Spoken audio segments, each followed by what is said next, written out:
O Senhor esteja convosco. Eis de nós. Proclamação do Evangelho de Jesus Cristo, segundo Lucas. Glória a vós, Senhor. Capítulo 3. Naquele tempo, as multidões perguntavam a João: que devemos fazer?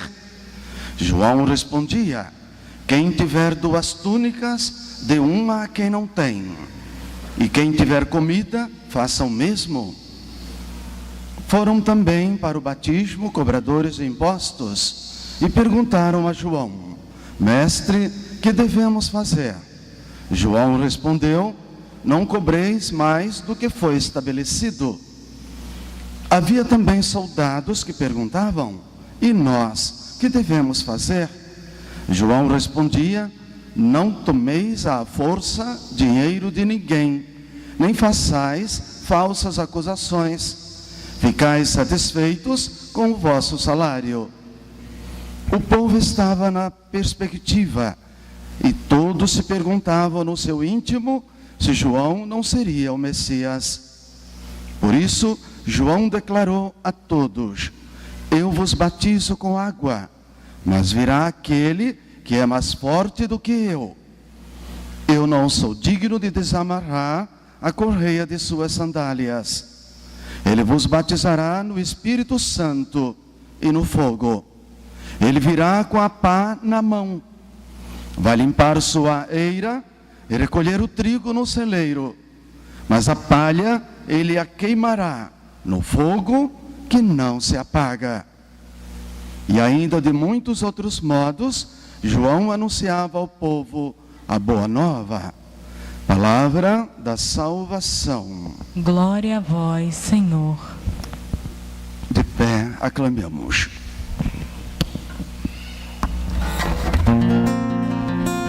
Envia tua palavra, palavra de salvação, que vem trazer esperança aos pobres, libertação.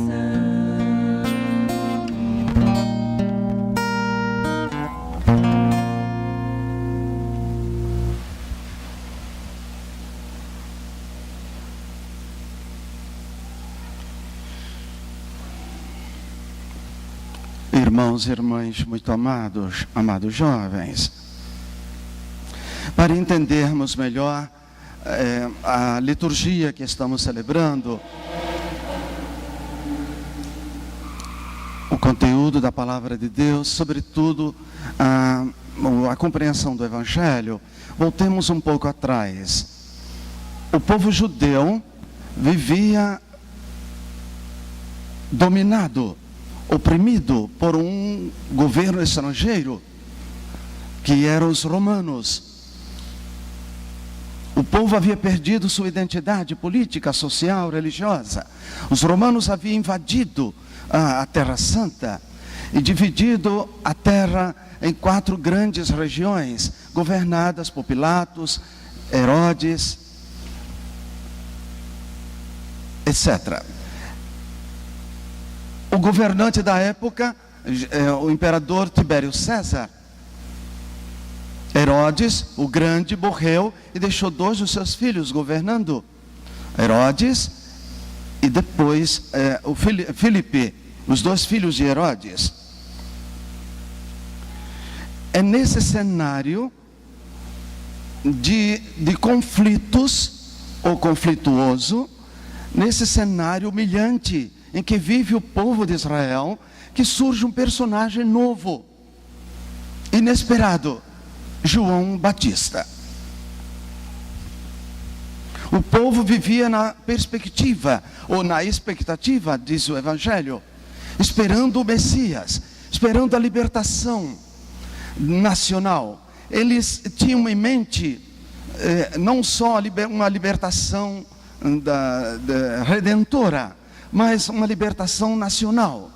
A pátria, a nação, o povo precisava se libertar desse jugo estrangeiro. Esperavam essa libertação nacional, política. Por isso queriam dar a Jesus um cunho político. E Jesus abominou isso. Recusou imediatamente isso. E também corrigiu os apóstolos diversas vezes nesse sentido. Quando eles pensavam, discutiam entre si, quem queria ser o maior, por exemplo? Quem queria ser o maior? O maior entre eles. O Filho do Homem veio para servir e não ser servido. Ora, veio um homem enviado por Deus. Seu nome era João. João, o autor do 4º evangelho, nos fala desse outro João, o Batista. João é o seu nome, Batista é um apelativo. Baptisomai, aquele que batiza, aquele que mergulha na água. Eu não sou digno de desamarrar a correia de suas sandálias, porque aquele que batizava, de João no evangelho, não, recebia o outro que vinha aí para ser batizado, e no sentido de serviço, de humildade, ia lá desamarrar a sandália, os sapatos, chinelos, sei lá o que, do outro que vinha, que se apresentava para ser batizado. E João disse em relação a Jesus: eu não sou digno de desamarrar a correia de suas sandálias, é preciso que ele cresça e eu desapareça. Ele vos batizará com o Espírito Santo e com fogo, eu vos batizo com água. João veio sem aparato nenhum e se fez apresentar pela própria palavra que anunciava, a palavra de Deus que se fez carne e habitou entre nós. Veio à sua própria casa, a casa do povo de Israel, e os seus não o receberam, afirma João no início, no prólogo do seu evangelho, João Evangelista. João o Batista, que são dois Joões diferentes, João Evangelista e João o Batista, aquele que batizou Jesus, empenhou-se de corpo e alma na tarefa de preparar o povo para a chegada do Messias. O conteúdo de sua pregação era a conversão, o batismo de penitência, e todos deveriam passar por ele. Em vista disso, João impõe um comportamento preciso a seus ouvintes. Ele traça um programa de vida com aqueles que vêm procurar o seu batismo, vêm procurar uma palavra. Todos estavam na expectativa: será ele o Messias? Dizem. E João diz: não, eu não sou o Messias. As autoridades da época, por exemplo, se perguntavam: quem és tu? Tu és o Messias? És aquele que há de vir? Quem é esse que se põe a pregar por iniciativa própria? João define-se a si mesmo: a voz que clama no deserto. Isaías capítulo 40, nós escutamos isso semana passada. Voz que clama no deserto. Ele veio para dar testemunho da luz. Ele não era luz, mas testemunha da luz. Ele aparece no momento culminante da história da salvação, entre os dois testamentos, no final do Antigo Testamento e no início do Novo. João está no meio, como o último dos profetas. Deus enviou os seus mensageiros desde os tempos dos grandes patriarcas da Bíblia, desde os tempos de Noé, Abraão, Isaac, Jacó, etc. Ele, João, o Batista, é o último dessa linhagem e está no meio, exatamente entre os dois testamentos. Há mais de 2000 anos, João Batista pregou: eu sou a voz que clama no deserto, preparai os caminhos do Senhor. Mediante sua pregação, muitas pessoas teriam a chance de chegar à fé, mais ainda pelo testemunho de vida. Pois, como sabemos, as palavras comovem, os exemplos arrastam. Eis que por 3 vezes se faz a mesma pergunta no Evangelho: que devemos fazer? Como disse, nesse tempo conflituoso, humilhante, difícil, de um governo opressor sobre os judeus, é nesse tempo que Jesus nasce em Belém e que aparece João. Assim, a conversão se mostra no serviço aos outros. Quando ele diz, a primeira turma que lhe aparece, o povo, representando o povo, que devemos fazer? A todos apegados aos seus bens, João exortava a partilhar desde a roupa até o alimento, né?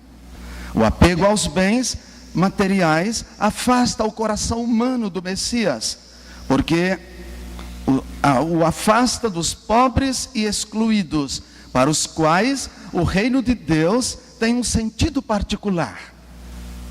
Chegam aí também os publicanos ou cobradores de impostos. Que devemos fazer? João exige deles que não se deixem corromper pelo dinheiro, pela usura, pela usurpação, explorando os outros para se enriquecerem. A obsessão, a ganância pelo dinheiro é um empecilho, é um atrapalho para quem pretende estar em dia com Deus. Aos soldados, aos militares que chegam aí, João os alerta para não se deixar levar pela tentação da violência ou da extorsão, da exploração.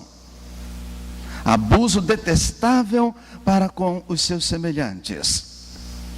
Ambas as atitudes revelam um coração sem misericórdia, indigno do Messias que está para chegar. A essas três categorias de pessoas, o povo, os publicanos e os soldados, João impõe um comportamento preciso, em sinal de conversão. A conversão se mostra então em se dar, em saber que aquilo que se possui é também do outro. O que me é supérfluo não me pertence, pertence ao outro, pertence àqueles que mais necessitam. Quem tiver 2 túnicas, dê uma a quem não tem, e quem tiver comida, dê um prato também a quem tem fome. Descobre-se agora que ninguém tem coisas para si, ninguém pode se chamar de dono exclusivo daquilo que lhe pertence, dos seus bens, porque também pertence ao outro. É um chamado ao desapego, ao desprendimento, sinal da presença messiânica. A salvação se resume simplesmente na mudança humana, não se resume simplesmente na mudança humana. É necessário que Deus venha e nos preencha com seu Espírito. É necessário receber o dom de Deus, viver no amor de sua presença, no milagre do perdão que nos oferece. De modo geral, ainda hoje, precisamos urgentemente escutar essa voz, esse clamor do Batista, esse seu apelo. Eu sou a voz que clama no deserto: preparai os caminhos do Senhor, endireitai suas veredas. Finalmente, aqui termino pedindo, recomendando a todos que celebrem um Natal mais sóbrio, um Natal mais desapegado, mais desprovido de coisas desnecessárias, de coisas absurdas e coisas supérfluas. Não joguemos fora aquilo que o irmão precisa, que está com fome e precisa receber. E o nosso Natal seja um Natal mais santo e mais cristão, menos paganizado, que não seja um Natal do Papai Noel, como me disseram algumas crianças numa escola que fui visitar, o Natal do Papai Noel, mas seja o Natal de Jesus Cristo, compartilhado com a família. E que esse Natal permaneça na vida de cada um de nós. Assim seja. Amém. Amém. Creio em Deus Pai,